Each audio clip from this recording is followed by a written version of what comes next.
Hey, Dr. Edgardo Vaga with Pro Holistic Care channel. Today is Fitness Wednesday, where I show you an exercise to strengthen your physical body, to get your metabolism going, to strengthen your core, and help with your posture and your strength in the spine. Today I want to show you a variation on a mountain climber to do. This is the mountain climber.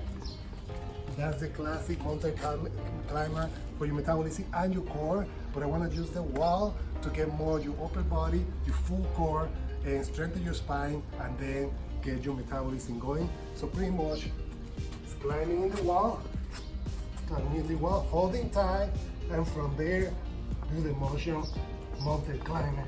This is a phenomenal exercise to get your whole upper body strong, spine healthy, great posture, great core, and your metabolism. Repeat this for 20 seconds and then recover for 10 seconds.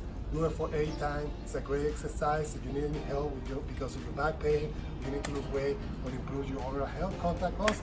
Enjoy this exercise. Do it at home and comment. Send me information about how I can help you. Okay, Dr. Edgardo Vargas, Pro Holistic Care channel. Talk to you soon.